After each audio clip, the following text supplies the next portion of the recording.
Good evening and welcome to the Westfield, Washington Township Advisory Plan Commission meeting for Wednesday, January 14th, 2026, beginning at 7 p.m. Staff, would you please ascertain the presence of a quorum? Mr. Bunkerfist? Present. Mr. Horke? Here. Mr. Kahn? Dr. Keene? Here. Ms. Carlson? Mr. McCarty? Here. Mr. Mooney? Here. Mr. Neal? Present. And Mr. Woodard. We have a quorum. We do have a quorum. Noting for Mr. Woodard, I was hoping to honor him this evening, but he has tendered his resignation before the commission, and there will be a council appointment coming soon.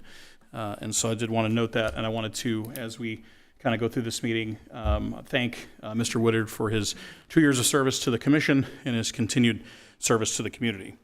Moving to the next portion of our agenda would be the election of officers. We need to elect for 2026 president and vice president.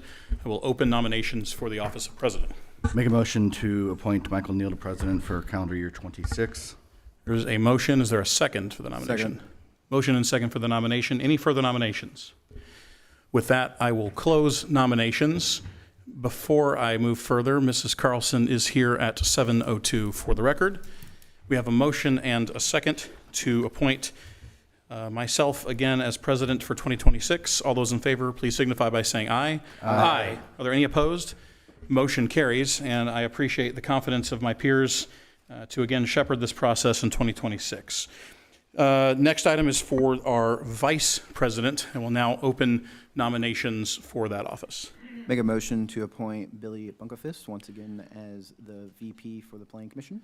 Motion by Councilor McCarty. Is there a second? Second. Seconded by Mr. Mooney. Are there any other nominations? Seeing and hearing none, nominations are closed. All those in favor of the appointment of Mr. Bunkerfist as vice president for 2026, please signify by saying aye. Aye. Aye. Any opposed? Motion carries. Congratulations, Mr. Vice President. Next is the appointment of our Plat Committee. The list here, I'm not sure if it is on everyone's agenda up here. The current members are listed, and we are reappointing each of them to the committee for another year. Therefore, I would take a motion related to that appointment, and as you make the motion, if you would please read the names into the role that you are nominating. Mr. Horke, I assume you would like to once again roll with the Black Committee. Before I throw your name out there. I am willing to continue if there was somebody who felt passionately about wanting that opportunity. I'd be happy Say no to let more. them. Say no more, sir. Make a motion to appoint Bob Horke, Justin Wiley, Haley Morgan, Brian Kelly, Michael Pierce to the Black Committee. Motion by Mr. Bunkerfist. Is there a second? Second. Seconded by Councilor McCarty. Any further nominations? Seeing and hearing none, nominations are closed. All those in favor of the slate, please signify by saying aye. Aye. Aye. Any opposed? Motion carries, and those members are duly appointed. We have no changes to the physical agenda this evening, but I will note that there was a previous discussion that the Westfield Comprehensive Plan would be heard at public hearing today. That has been rescheduled to the February 2nd, 2026 meeting. So if you are here for that, I greatly apologize. You're welcome to stay, but we will be hitting that next month. Next item on the agenda is the approval of the previous meeting minutes from December 15th, 2025. Pleasure of the commission. Make a motion to approve. Motion to approve by Councilor McCarty. Is there a second? Second. Second by Mr. Bunkerfist. Any further discussion? Staff, will you please call the roll? Mr. Bunkerfist? Yes. Mr. Horke? Yes. Dr. Keene? Yes. Ms. Carlson? Yes. Mr. McCarty? Yes. Mr. Mooney? Yes. And Mr. Neal. Yes. Motion approved. Almost forgot how to do it. With that, the next item on our agenda is for the review of our rules of procedure. Weston Rogers, good evening. Yep, so this evening we do have public hearing items and we do have items of business. So for items that require a public hearing, tonight's meeting will have the following structure. The department will summarize the petition. The petitioner will then be given up to 15 minutes to present to the Planning Commission. The president will open a public hearing. Individuals will be given 3 minutes to speak. Those representing a group will be given 5 minutes to speak. Only one member of the group will be given 5 minutes to speak. For efficiency purposes, we ask that those representing a group speak first. The public hearing will be closed when all interested members of the audience have had a chance to be heard and all emails received during the meeting have been provided to the Plan Commission. The petitioner will then be given 10 minutes to respond without interruption. The commission will follow up with any questions, comments, or concerns regarding the petition. This may include additional discussion with the petitioner. For items of business, the department wanted to share the following rules of procedures. So these are items that do not require a public hearing.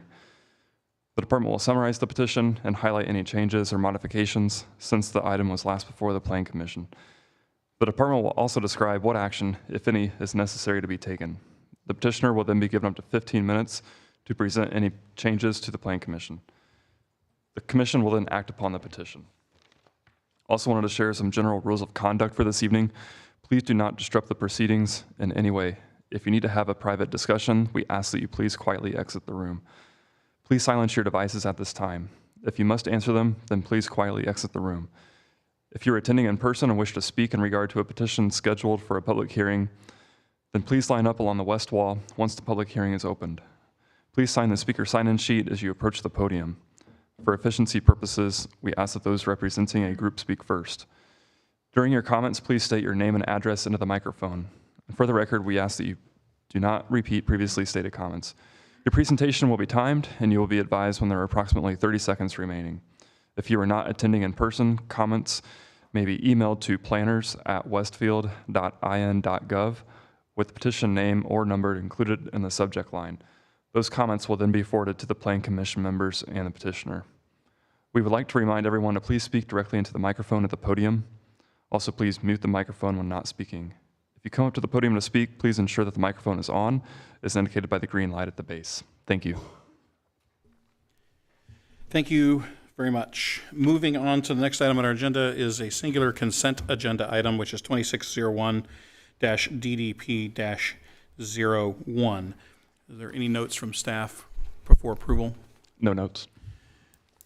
Seeing and hearing none, action on the consent agenda. Move to approve the consent agenda item. Motion by Dr. Keen. Is there a second? Second. Second by Councilor McCarty. Any further discussion? Staff, would you please call the roll? Mr. Bunkerfist, Yes. Mr. Horkay, Yes. Dr. Keen, Yes. Ms. Carlson, Yes. Mr. McCarty, Yes. Mr. Mooney, Yes. and Mr. Neal. Yes. Consent Motion agenda passes. is approved. Moving to the next section of our agenda, which are the items of business, 2512-PUD-20, which is the Harmony PUD. We will turn to Ms. Lauren Gillingham-Teague for our staff discussion related to the matter.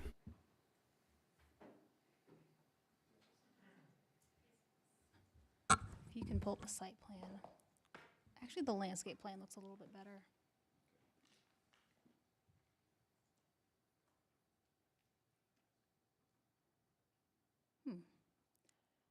Oh, you're on Finkelmeyer. No, you're okay.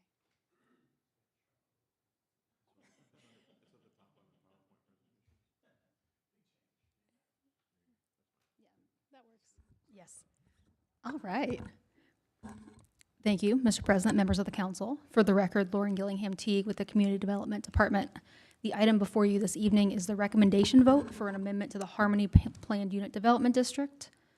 The subject real estate is roughly 5 acres in size and generally located in the northwest side of 146 in Ditch, right in the middle of the Harmony Mixed Use District, behind Bigby, if you're a fan of Bigby.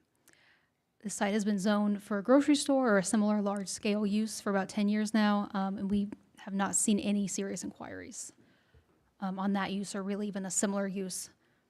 As proposed, the ordinance would allow for the development of Village Cooperative at Harmony, a senior housing cooperative for independent adults 62 and older. As you can see on the site plan here, the building will be accessed through the existing substreets, both to the northeast and southwest. We'll have a heated underground parking garage for residents, as well as a community garden and outdoor fireplace area. The most recent PUD amendment added some of those amenities, outlined some of those amenities in the PUD. As proposed, the PUD requires substantial conformity to the included architectural elevation, site plan, and landscape plan. This item was introduced to the council in November, and the public hearing was held in December. Staff has received 2 comments on this item, one for the proposal and one against it. They both arrived after the agenda was published, so you should have received both to your email. Petitioner is here this evening and will provide a presentation. We are both available for questions. Thank you. Thank you very much. Mr. Dobashewitz, good evening and welcome. Good evening and thank you, and Happy New Year to everyone. For the record, my name is John Dobashewitz, and I'm a land use professional with the law firm of Nelson and Frankenberger, and we represent the petitioner, Real Estate Equities Development. Shane Wright, sitting here next to us, is here on behalf of the applicant, as well as Jim Schoonerberg, attorney with our office.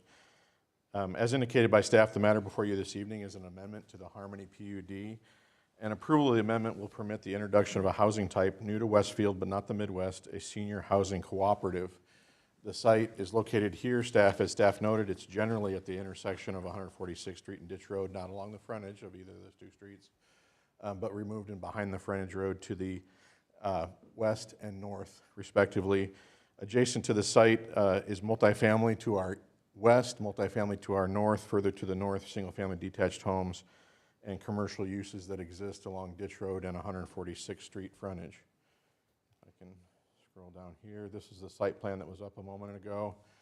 The site is 5 acres in size. The proposal is for a 67 unit cooperative on the real estate. One of the unique attributes here, and we showed this at our December 1st public hearing meeting, was that there'll be 67 structured parking spaces underneath the building. So a drive under from the west side, you can see that located here if you follow my cursor. There's a drive into the building. This is a ramp that goes down, and parking is provided below.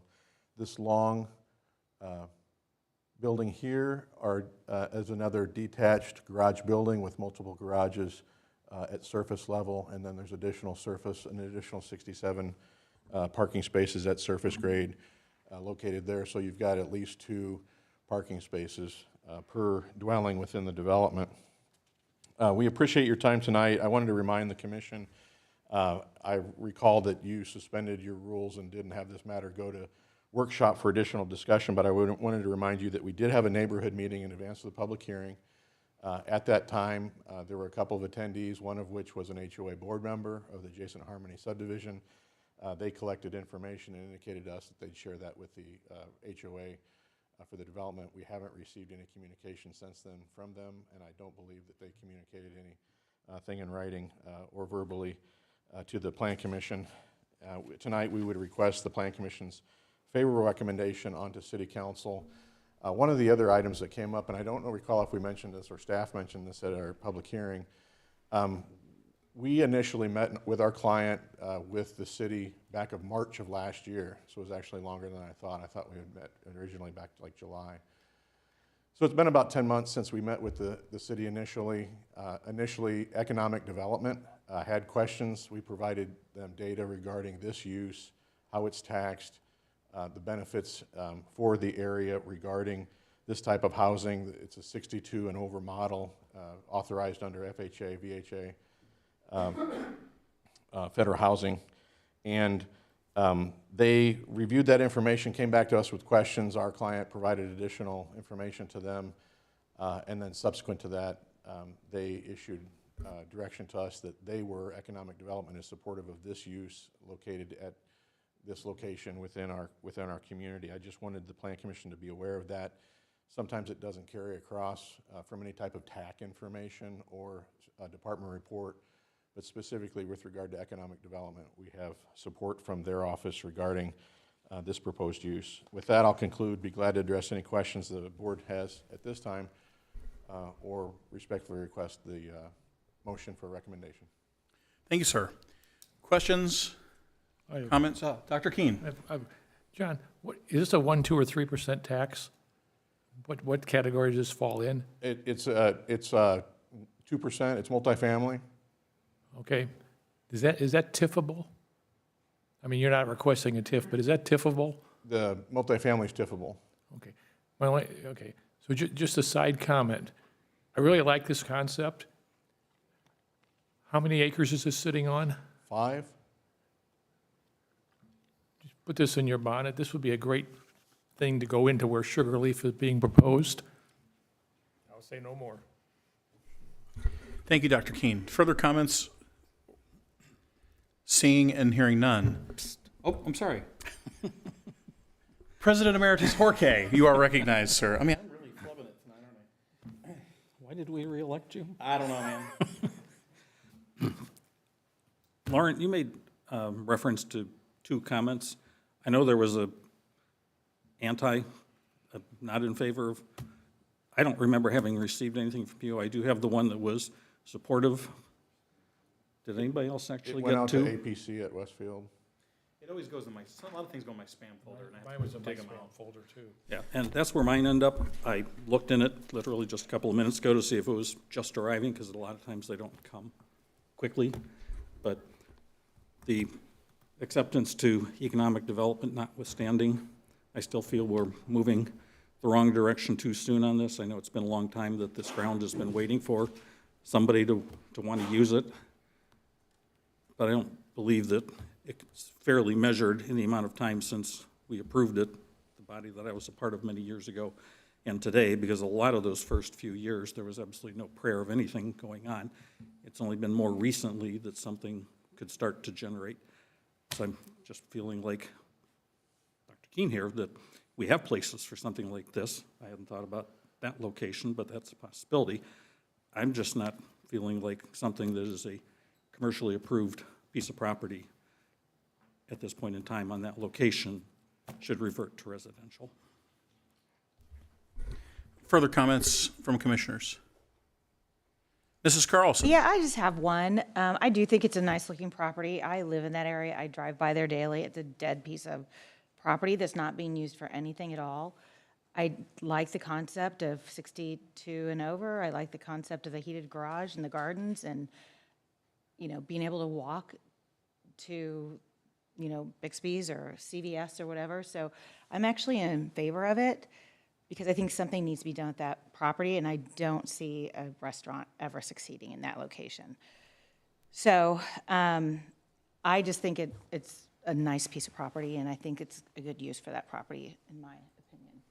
So that's all I have to say. But one more thing is, because I'm kind of a designer, and I do think the colors are really dark. So I don't know if you can brighten it up a little bit. I don't know, these are 62 and older people. They're, you know, I just feel like colors have a lot to do with how people feel and experience things, and even the surrounding neighborhood, Harmony's so pretty and bright, and I think that should at least accent what's going on in the neighborhood. We'll take a look at that, and the Plan Commission will see it again, I think, on a consent agenda, so we'll be able to respond at that time, but take your comments into consideration regarding that. I'll make a comment before we take a recommendation vote on this. I think, again, this piece of property, sure, 10, 15 years ago, would we like to see something different here? Absolutely. It's just not happened. I think the concept is great. I have said this time and time again. I wish we would build more buildings that have underground parking like this because I think it makes the area just look nicer and better and cleaner with less cars that are outside. I hope in the future while it may not be these type of properties that we would think of things like that. This is a first for the area. Like you said, it's not first to the Midwest, but it's first to this region, and I'm supportive of this. And so with that, if there are no further, Councilor McCarty, we've started a trend here. I'm just going for the motion. Oh, go ahead. Move us along. Make a favorable recommendation for 2512 PUD-20 Harmony Planned Unit Development Amendment. Motion by Councilor McCarty. Is there a second? I second. Seconded by Mrs. Carlson. Any further discussion? Staff, would you please call the roll? Mr. Horke, No? Dr. Keene, Yes. Ms. Carlson, Yes. Mr. McCarty, Yes. Mr. Mooney, Yes. Mr. Neal, Yes. and Mr. Bunkerfist. Yes. Motion passes. Thank you very much, John. And thank you. Moving to our next item on the agenda is 2512-PUD-21, which is the LPH Community Planned Unit Development. We will turn to Mr. Dane Crabtree, who I don't believe is here, therefore someone else must be taking the reins on this one. Is it you, Kevin? Yeah, I'll cover in for Dane. Oh, Weston Rogers. Good evening, Planning Commission. For the record, Weston Rogers with the Community Development Department, filling in for Dane Crabtree this evening. The item before you is the recommendation for the LPH Community PUD. As you may recall from the December 1st public hearing, the ordinance proposes a general business underlying PUD on the east side of East Street, north of 196th Street, across from the future community hospital, with the primary focus of the request being for a rehabilitation hospital, which is defined within the PUD. The workshop for this item was waived at the December 1st meeting, but no action was taken in order to let any additional comments be received by the petitioner and any further revisions made. Due to the lack of said comments, the ordinance remains unchanged from its public hearing and is ready for a recommendation to the City Council. The petitioner is here this evening and is present on behalf of the petitioner in the event there are any questions. Thank you very much. Before I make any comments, I want to make sure that there are other opportunities for anyone to speak on this matter. Seeing and hearing none, I am very much in favor, I think I had said this at the previous meeting, of the need of investment into behavioral health, I think across the nation, and happy to see that conversation related to this in our region in Westfield. I think some information is kind of floating out there, and it's not particularly germane to the planning process per se, but I know that the final hurdle that you have is City Council, and these questions will see something that you'll need to answer. And there is a rumor going around that Community North, when this project is completed and when the South Side project is completed, that it may close its operations, which to me seems like a key piece of information that may have been left out of the process. And then, of course, I noted as well questions related to the maximum length of stay. Now, I will not put you on the spot because this is not germane to this particular conversation, but I would note for your own edification that those are questions you'll need to answer at the next hurdle. With that, any further conversation related to the matter? Otherwise, I would entertain a vote on, or a motion for a recommendation.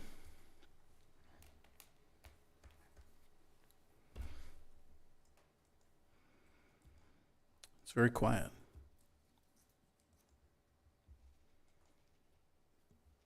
I guess then we would turn back to discussion on the matter to get kind of an idea of where the commission, what is the commission feeling related to the matter.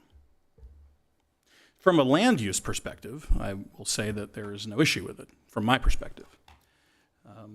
I think the facilities look great. I think the design is great. I think the location is fine related to the structure. So from a land use perspective, I don't believe there's any issue. That's my 2 cents. Furthers want to weigh in. Dr. King. I will move to approve item of business 2512-PUD-21. Motion by Dr. Keene. Is there a second? That was approve or favorable? Favorable recommendation. Favorable? Okay. I'll second it. Seconded by Mr. Horke. Any further discussion? Staff, would you please call the roll? Dr. Keene? Yes. Ms. Carlson? Yes. Mr. McCarty? Yes. Mr. Mooney? Yes. Mr. Neal? Yes. Mr. Bunkerfist? Yes. And Mr. Horke? Yes. Favorable recommendation passes. Thank you very much. Thanks for being here. Moving on from our items of business, we will now move into our 2 public hearing items.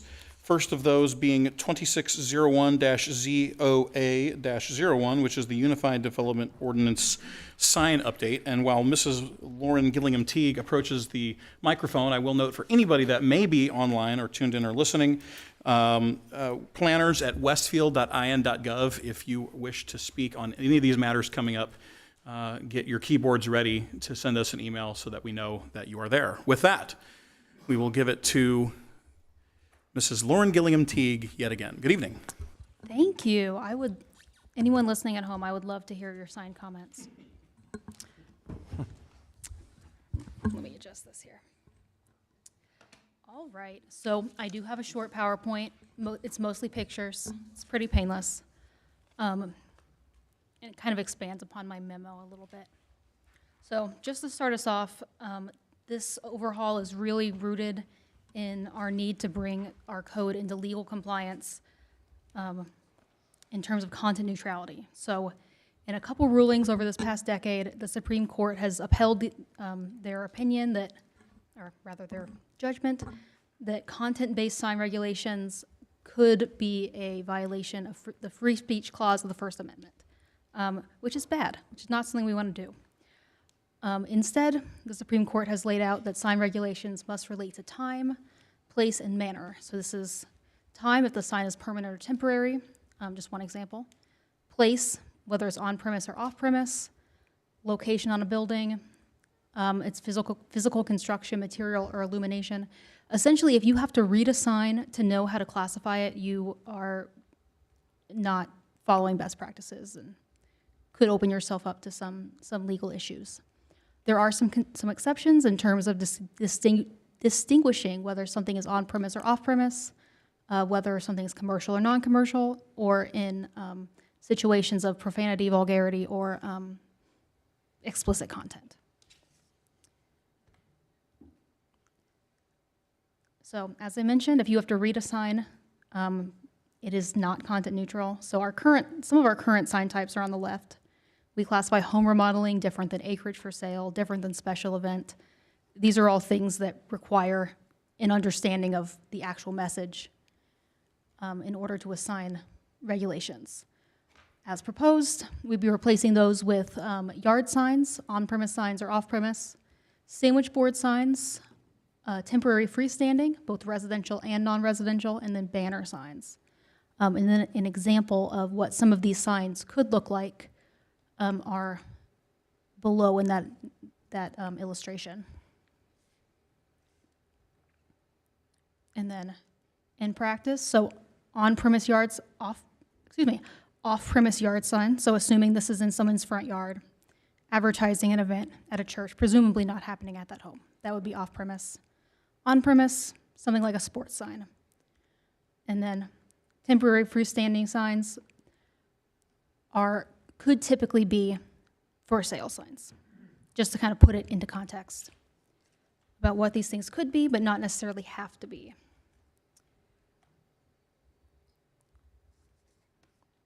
So moving on to permanent signs, the ordinance also adds or expands some sign types in some situations that we previously had not contemplated, just because the sign code was last overhauled around 2007.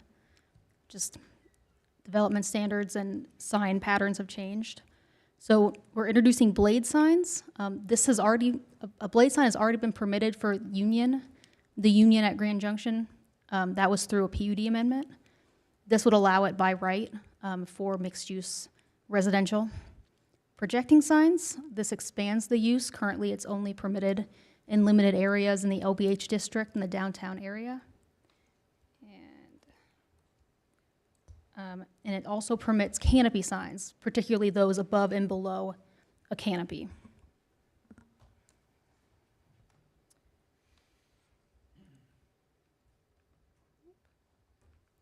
Expands post signs. Monument pillar signs, this fell into a gray area. Didn't know how to classify it, even though it's like wildly popular for subdivision signs for some reason. And then drive-through menu signs. We've obviously been permitting drive-through menu signs because they keep being put up, but we have not, up until now, had any standards related to them. We were just kind of hoping that they were done in good taste and weren't blindingly bright.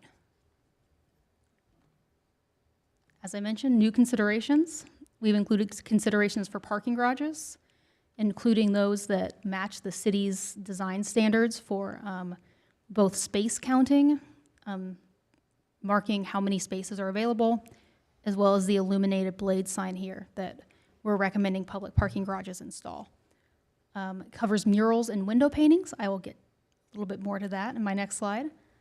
And mixed use, inline and office tenants for mixed use buildings. So previously we had great standards for inline tenants, but it was a little bit more confusing how you handled upper story office tenants and how they fit together into a single building.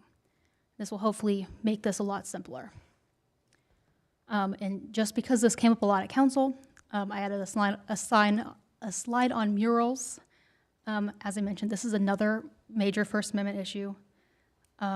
particularly when you get into like commercial speech or arts or political speech.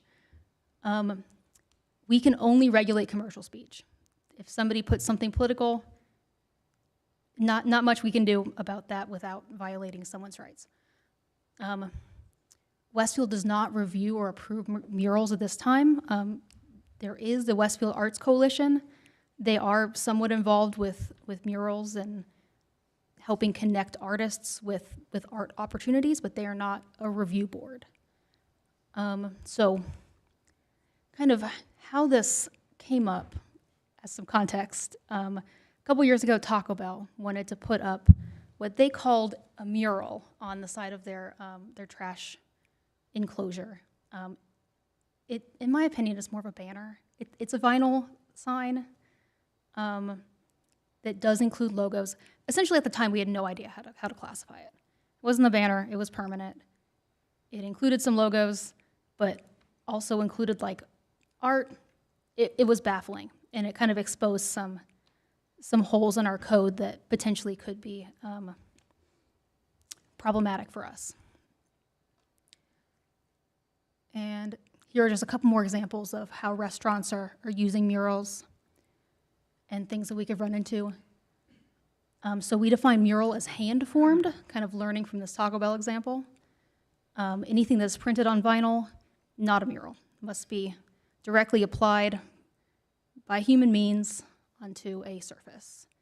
And we also only regulate direct commercial messages. So in this Taco Bell example, we circle the logo, even though you couldn't possibly make an argument that these colors are evocative of Taco Bell, we would not classify that as a direct commercial message. So yeah, so in this example, it's metal, it's put on, that would be a wall sign. And in this, we would circle really just the Portillo's logo. We do some research to see if they have this dog icon copyrighted or something. I'm getting into the weeds here. Do you guys have any questions? I so do. I love this. I do. Go back to the dog slide. Oh, No, it's about Taco Bell. So, Spent 2 so years on I guess at what point, this is, at first I laughed at city council about this Monday, and now I agree with them. And so you would say, and I agree, that Portillo's hot dogs would be a commercial message, but that the very clear Taco Bell, without its words, is not a commercial message. And so I guess, this is a commercial oh, message. it is a commercial message. Yes, I so- misheard you. So yes, so sorry. So you would tell them to delete the bell. We would say you can delete the bell. Well, first off, we would say this is not a mural. This whole thing is Okay. a wall sign. Okay. If it was hand painted, Okay, let's go with that Yeah. theoretical In- play for a second. yeah, in the idea that it was hand painted, we would only draw the sign area around the logo. Okay. Got it. And that's where it's the 2 feet by 2 Yeah, feet. pardon me? What was mentioned on Monday, that's where it would be like the 2 feet by 2 feet. Yeah, so there is some allowance for what we call an acknowledgement panel. Essentially, the idea is that oftentimes murals are sponsored or they're affiliated with somebody's Instagram or something. It's just a 2 foot by 2 foot area where you could write like, big thanks to Westfield welcome or something without it being counted as a sign. But in this scenario, if again, this qualifies as a mural, the bell portion would be counted against Got the it. allotment for that business, right? The sign area allotment that we would otherwise apply to the business, right? Wall sign, I guess, in this case. So okay, so they would, for the mural, in order to get approval, maybe I'm missing this, they would have to delete the bell. No, Or counted against their their actual Their wall sign commercial signage. allotment. Got it. Yeah. Okay, now I understand. Just the bell, Hold on. right? We're not. Yeah, just we're the not sign. Right, just the bell, calculating- 1.5 just the square footage of the bell. I understand now. Is there anything that needs to, I got ahead of myself because it was signs. Is there anything else that we should discuss prior to the public hearing? I just have, maybe I've missed something here. Let's take the farmer drugstore that had the mural on the side of it. If that were to occur today, they want to put a mural on the side like that. Where do they go to get approval for just a plain old mural? So for a plain old mural, they would really just, at this time, go to the property owner. The city would not have any kind of involvement in that if it did not contain a commercial message. Okay, That the Westfield and Bloom mural, not to get too in the weeds there, that kind of falls into an area outside of our mural definition because it does include some screen printing on the elements, but that's kind of an unusual type of mural. Yeah. In regards to that going forward, the Arts Commission was mentioned briefly as well. I would suspect that there will be a more collaborative effort in the future, that any additional murals or artistic displays, so on and so forth, they will be going before somebody or the Parks Director, where several art installations have already gone previously. But again, there'll be more of a collaborative effort in the future. Mr. Horke. I have some other questions, or at least another question that I'll wait till after the public hearing. But while we're on this slide, I figured maybe I'll jump in now. Various things that you've reviewed talk about where the various types of signs can go. Trash enclosures were not described as a location. Do we need to have something that says you can have one there? And we talk about where on buildings they can go, but those all seem to be talking about the occupancy as opposed to one of these necessary evils. I don't know if we regulate, I don't know if we prohibit them from being on trash enclosures. I added something to the version of the ordinance that's going to the council next week that prohibits them on movable trash, like dumpsters, at the request of council from that meeting. But I was looking through that, and I don't know if we directly prohibit them on trash enclosure, the masonry walls of them. And I'm not sure, if I'm you guys- thinking that we specifically prohibit them, but it seems like we're going to a greater effort to specifically describe where they should be. This isn't described. Does it need to be? I don't know if it needs to be as much as it can just be counted as part of the wall facade. I don't know. If A you lot of guys are this against seems to it, be- happy to exclude it. See, a lot of it seems to be based on you get so many square feet because of how many feet of frontage you have.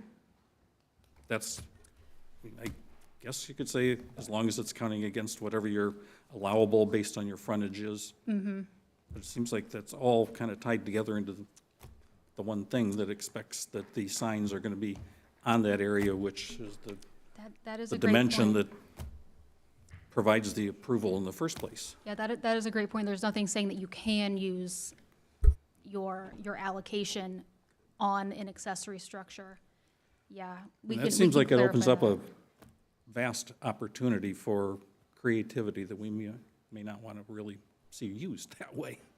So anyway, I just wanted to bring that up while we were on that topic. I'll speak again later. I do. I want to start the public hearing. So with that, it's amazing how complicated signs have become since Monday. We do have a public hearing. If you're in the room here to testify related to this item, there is a clipboard there by Weston Rogers that you can sign up on. Please come to the podium. You'll have 3 minutes to speak your mind related to the topic. Again, if you are online, planners at westfield.in.gov. We are opening this public hearing at 7:39 p.m. Anybody here wish to testify related to signs? Seeing and hearing none, I'm going to close this public hearing at the same time which it was opened, 7:39. No emails. I probably should have asked that, but I didn't think there were. Mr. Mooney, I know you were really ready to say something related to signs. Really excited. Please do. Does the lighting ordinance flow into the sign ordinance? I'm thinking specific to a project that we looked at over by North Point, and we had conversation around the lighting on some of the signage. I don't know which project specific, but Yes, so so previously, we've included sign lighting standards within the lighting section of the UDO. This brings the lighting standards into the sign section and also greatly expands what types can and can't be illuminated. It does remove the allowance for internally illuminated signs in residential and agricultural districts, which has been a problem in some areas of the kind of the rural Northwest. Those signs can only be externally illuminated through ground-mounted fixtures. And it does, so this ordinance also provides for every sign type, if it's permitted to be internally illuminated, externally illuminated, and also provides additional lighting standards, like how many foot candles you can increase the base level of the, I say it much more eloquently in the You don't have to get ordinance. that technical. I just want Yeah. to make sure, since we've talked about and we're introducing some new standards and styles, that we just don't have to come back on certain projects and then have so much conversation back and forth about illumination. Mr. Bunkefist. Just very quickly, going back to highlight Lauren's point of earlier, with Westfield just undergoing so many diversifications of asset type and scaling, as a member of the BZA, this patch is very welcome. I think, Dr. Keene, if you recall, we saw several BZA requests for the downtown Grand Junction alone. So murals aside, on the signage patch and in between, a very welcome adjustment. Councilor McCarty. Yeah, I was just going to mention, especially with the Portillos sticking out there, one of the first, and this was mentioned on Monday, one of the first items that I had at the Planning Commission back in 2020 was our Portillos coming to Westfield. And I distinctly remember a discussion then, as well as seeing on the renderings of how the building was approved, were distinct murals that depicted certain parts of Westfield, or it was just localized. And that was something that I've always missed driving past Portillo's and wishing that they had done that. I do know that because of us not updating the sign ordinance with murals, addressing murals, and so on and so forth, that was kind of prohibitive for them. So hopefully either they still decide to do it here several years later, or now, as is illustrated with new businesses opportunities or so on and so forth.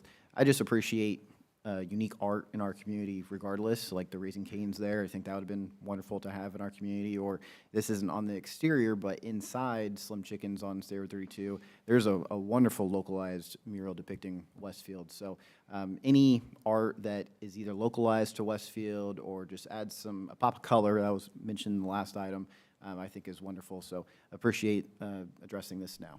Thank you. Mr. Horke. I spent a lot more time looking at this than I ever thought I would.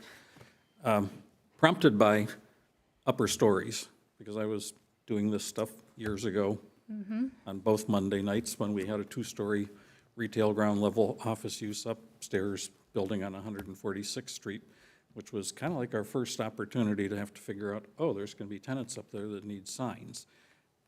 So I looked through, and all of that stuff that we put in back then seems to have been stricken from this. So then I went looking for, all right, what really governs the second and third and whatever additional floors may qualify for signs. And you mentioned it during your remarks, but I'm not sure I gather from this exactly what it is that second and third, whatever upper stories are going to be guided by as far as locations and sizes and all the things that we agonized over back then when we had that building that we had to deal with in real time, and we didn't have anything that set a standard, so we had to figure it out on the fly. Let me grab my ordinance really quick. I did. And I'm sure we're going to have another one of those in the community someday, because, we're growing a lot. So we're going to have second, third, whatever story signs. You are correct. I did strike about 4 pages from that section. It was Yeah. very, very thorough. But I trying to don't mean find- that in a bad way. It was very thorough.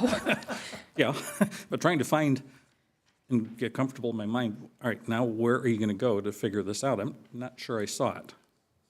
If it's there, that's great, and you guys can interpret it, and we'll have great-looking signs.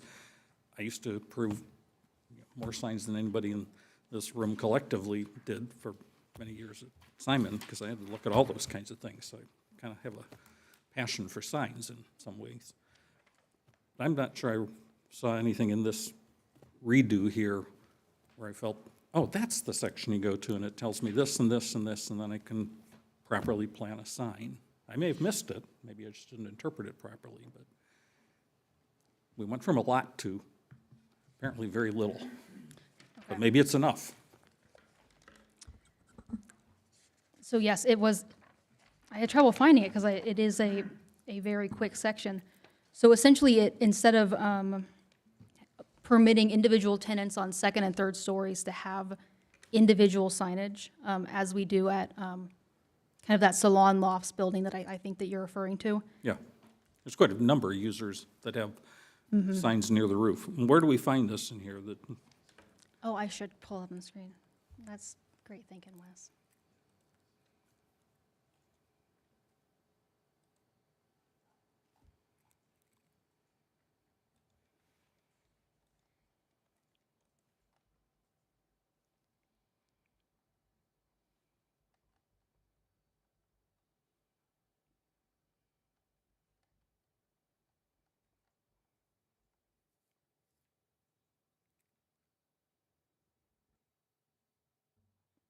Okay, so instead of permitting second,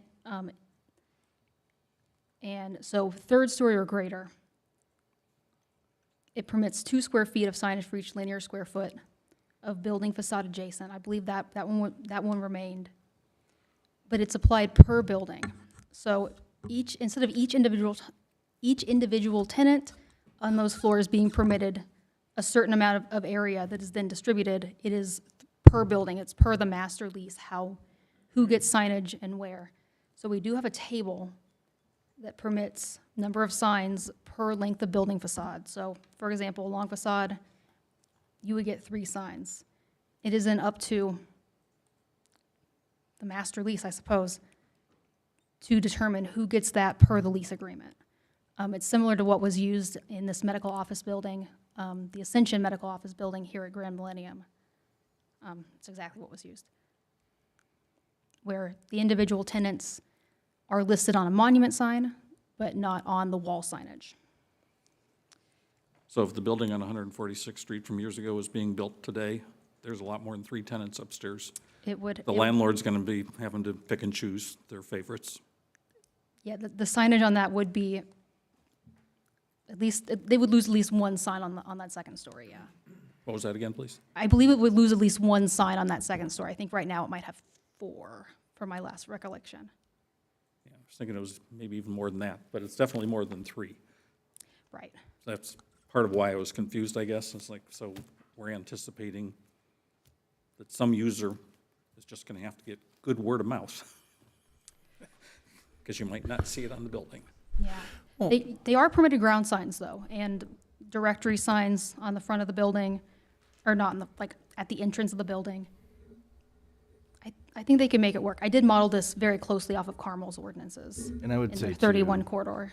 And I would say, Bob, you probably know this as well, right? You said landlord picks favorites. It's all about the economics. If you have 3,000 Oh, square yeah. feet, you're going to get it over the 1,000 square feet, right? So Right, and if I you're a like user that. who pays, $50 a square foot as opposed to 12, Correct, even if you don't have as much square footage, you're probably paying more rent. correct. So it's an economic thing, but say, I just was kind of concerned that we were crafting something that the first time the 4th tenant comes along in a second story and really feels like they need a sign. But I guess We that's, may have to have a meeting, Dr. Keene.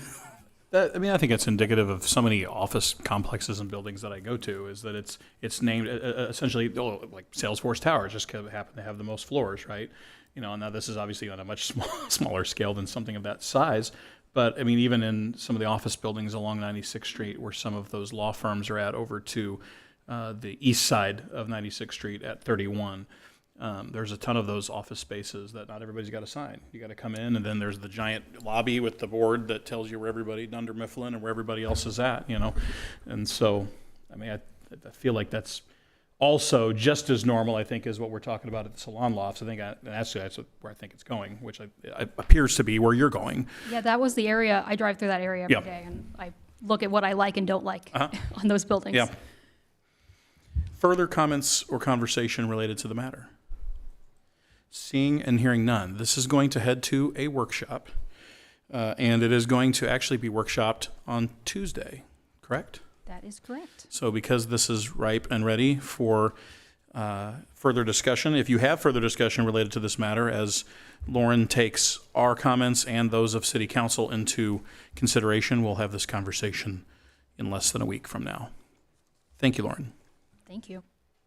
Next public hearing item on our agenda is 2601-PUD-02, which is the Westfield, Washington Schools Planned Unit Development, and will be presented tonight by Mr. Ryan Collingwood. And as he prepares, again, planners at westfield.in.gov, if you're online looking to give us a note. Mr. Collingwood, the floor is yours. Thank you, President. Good evening, members of the APC. For the record, Ryan Collingwood, the Community Development Department. The item before you is a proposed amendment to the Westfield, Washington Schools Plan Unit Development District. This will be the first amendment to the PUD. The amended real estate comprises approximately 97 acres located north of State Road 32 and generally located northeast of the intersection at SR 32 and Centennial Road, as seen on the location map on the screen. The primary focus of the amendment request is to modify the landscaping regulations that will apply to the development of the real estate.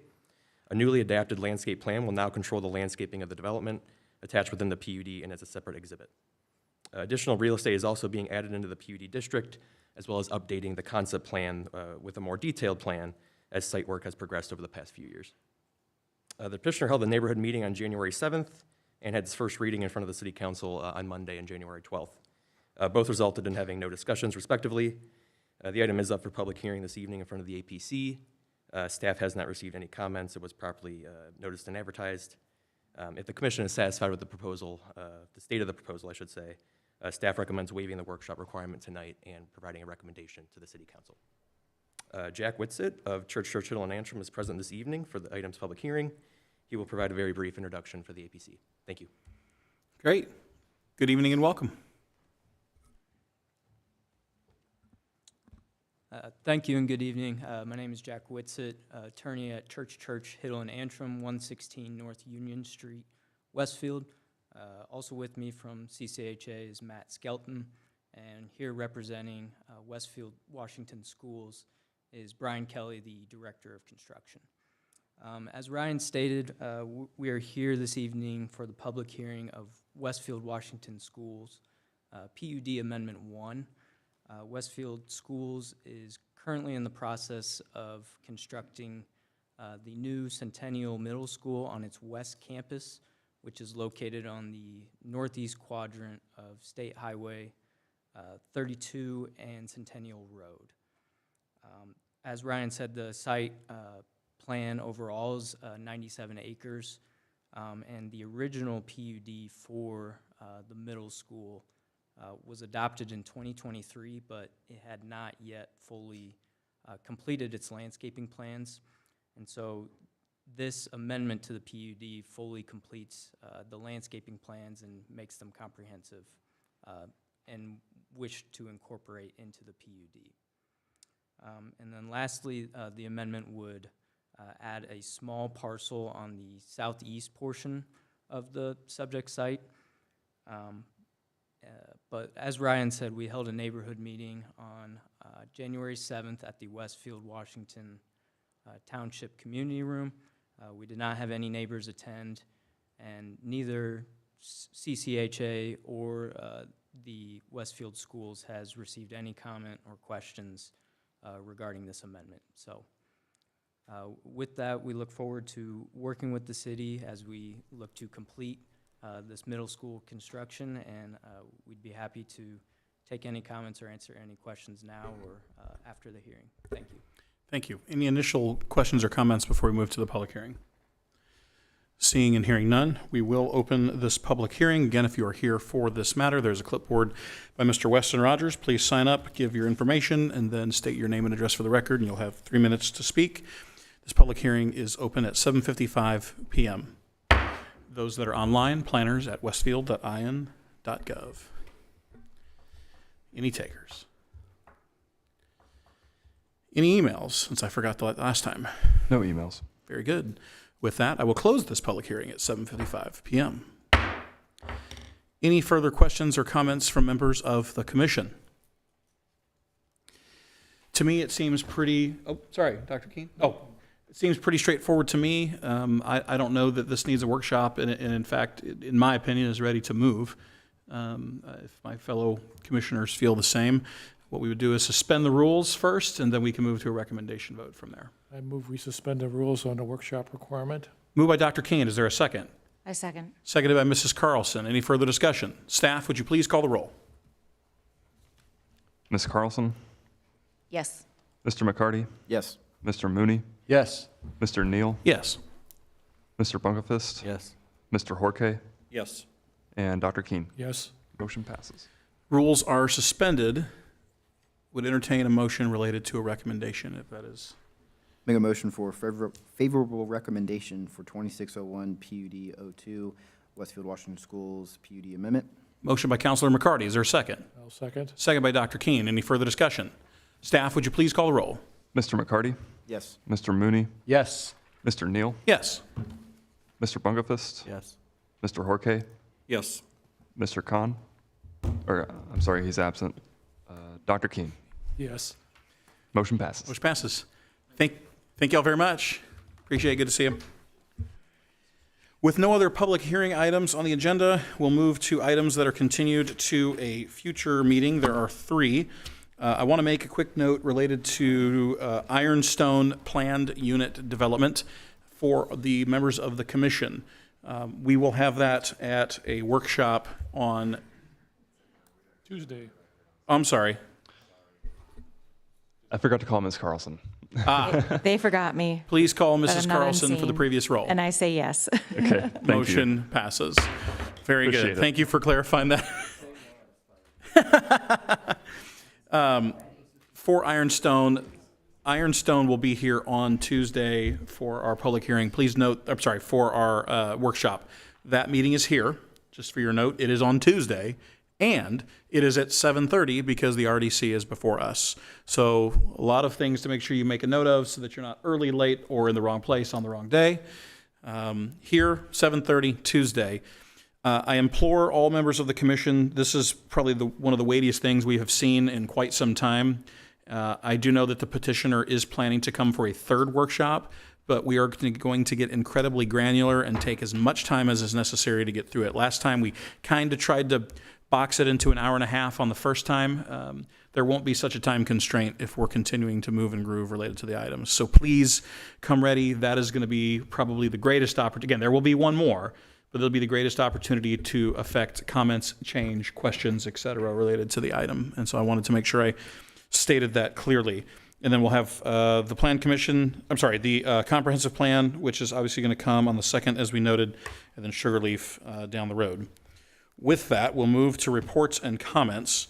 And before we begin, I do have a note to make related to a piece of legislation that would be deeply effective of our work. And so if you'll indulge me for a moment while I read a statement into the record related to House Bill 1001. House Bill 1001 represents a significant change, and if you've not read it, House Bill 1001 is the priority bill for the House of Representatives in Indiana this cycle. It is representing a significant shift in land use governance. It moves many zoning development decisions from the local level to the state level by default, and then allows communities to opt out of certain provisions only if they choose. That structure should give us pause alone. Local planning exists for a reason. Our city and this commission spends countless hours weighing infrastructure capacity, traffic impacts, fire access, stormwater systems, neighborhood compatibility, long-term comprehensive plans that were built with extensive public input. Those decisions are not theoretical. They are grounded in the physical and fiscal realities of this community. A statewide framework cannot fully account for those local conditions, and when the authority is shifted upward, accountability becomes blurred. When a decision is made locally, residents know where to go, usually right in this building. They know who to talk to and who ultimately answers for the outcome. That clarity matters. It builds trust even when decisions are difficult or unpopular. I also want to address the role of development in the development community because it is important. Developers are not the problem. They are a necessary partner. They bring investment, housing options, and economic activity, but development should follow community direction and not define it. Westfield's future should reflect the will and priorities of the people who live here. Supporters of this bill argue that it addresses housing shortages by reducing regulatory burdens. In some cases, that may be true in theory, but increased allowance does not guarantee increased construction. Housing production is driven by markets, financing, labor, and infrastructure, not zoning language alone. What this bill does is to guarantee that what this bill does guarantee is that it is a reduction in local discretion and a narrowing of the tools community use to manage growth responsibly. As president of this commission, my concern is not ideological, it's practical. It is about preserving a planning process that is transparent, accountable, and rooted in local knowledge. It is about ensuring that citizens remain meaningfully involved in decisions that shape their neighborhoods and their daily lives. I believe we should be cautious about any policy, no matter how well-intended, that weakens local decision-making in favor of uniform mandates. Indiana has long trusted its communities to plan responsibly. That trust should not be discarded lightly. My hope is that as a commission, we continue to approach this issue with clarity, professionalism, and a firm commitment to the role that we serve, representing the long-term interests of this community and the people who call it home. Thank you for indulging me. Further, Dr. Keene. Just a follow-up to that. Is there some sort of position paper that we should do on this one? I know politics can be pretty sensitive and you don't want to get on the wrong side of somebody and get irritated, but on the other hand, when you read that the first time, it was to me like, what the heck? Local control is what I thought the governing party was all about, and this is taking local control away completely. Yes, this bill, as it's currently written, would essentially allow permitted use to kind of run rampant, specifically in residential areas, and it would completely decimate the public hearing process that we have today. There's also issues related to parking and fees. The bill is pretty large in the name, written by builders, and in the name of the housing crisis, which I agree exists. But I don't know that this is the way to go about it. And in fact, to your point of the friction of ticking people off, I planned to testify related to the matter on behalf of myself, but as kind of a citizen planner. And when that made around the State House, I got a call from the author who asked me not to do so. And so what I did is I have prepared some notes for him of my concerns related to my side of it. I leave the fees to the city and to the units of government and how that's regulated. But the public process is what we do right here on this dais. And so I have expressed that, and I will express that in the Senate as well. And I know that our mayor, and I can say this confidently, is vehemently opposing this matter as it is. And so and I will not steal any more of his thunder. I'm sure will make himself known publicly in the days to come. There is a position paper that I know was sent to the House of Representatives that outlines Westfield's specific concerns. I don't know where that is and where it will be shared, but I know it exists. Well, if there's something we need to do, I would just ask you to Sure. ask us to do that. I'll happy to kind of look at that. The testimony will, so the committee introduced the bill, but testimony won't be heard till next Tuesday. So I'll know more of what was said by our next meeting. But House Bill 1001, if you want to look it up on the General Assembly's website, it's pretty large. There is a summary that you can read, but then we'll go from there and really be taking the cues in concert with the mayor's office to let the city drive its concerns. But I know a lot of mayors, especially in Hamilton County and across the state, join Mayor Willis in their concern. It's just that when it makes it into the 01 bill, that's scary. Yep. Agreed. Further comments to each other? I'll just Councilor McCarty. Just echo your sentiments. It is quite scary, as it was said. It is frustrating that you have the State House wanting to take away even more local control, and that's not what this party's about. But anywho, I'll just jump into my recap for this past council meeting. And at a brevity of time, if you have any questions from my email recap that I've sent everyone, please let me know. But otherwise, I'll just refer to my email recap. Thank you. Any related items coming to this commission on that list? Oh, sorry, looking at you, Councilor McCarty. Just the two items we saw this evening. Okay, that's right. Yeah, this is out of order. Yeah, you're right. Okay. Then you guys already know what that was. Any other comments from plan commissioners to each other? Board of Zoning Appeals, Dr. King. We met last night and had 3 items. One, Community Hospital asked for a variance and sign ordinance out there because it's got multiple buildings and patients are having trouble finding their way to where they need to go, and that's not good if you have a medical issue. So we did approve that. It's the first time I'd heard that we hadn't had a sign ordinance change since 2007, which is kind of scary in and of itself. The other thing is there's about a 20-acre piece of ground out on Shelburne Road that Pulte was going to put 27 homes on and decided not to do that. And the builder came forward with 6 3-acre plus lots, which really look good. Only one really is on a right-of-way and has the right frontage. Everything else is kind of linked to an access road, long road connecting all of them. So we had to give a variance on a zero front thing, but it's beautiful, and I would like to see more of those pop up around the northwest quadrant. And the final thing we did escapes me. Billy, can you? Oh, the side yard setback. Yeah, there's only one place the poor guy could put on his property because it was really oddly configured with drainage and stuff running through, so we approved that. Any comments for, Just briefly, I tuned into the meeting because out of curiosity with all the discussion revolving around Kimballwick, and I just want to give my appreciation to the BZA, that I think that was a great proposal as opposed to what you referred to, what was the initial design for there that came through this body as well as council. So I think that's a great thing, and yes, I also would like to see more of those in the future as well, as it preserves our trees and just the overall character of the area. anything further on BZA? Nothing? Plat Committee. Haven't met, don't know when we will next. Great report. Community Development Department to us. Happy New Year. Thank you for coming back and serving another year, and you actually covered the schedule things that I was going to go over, so I won't be redundant. So, thank you. With that, I would entertain a motion to adjourn. So moved. Second.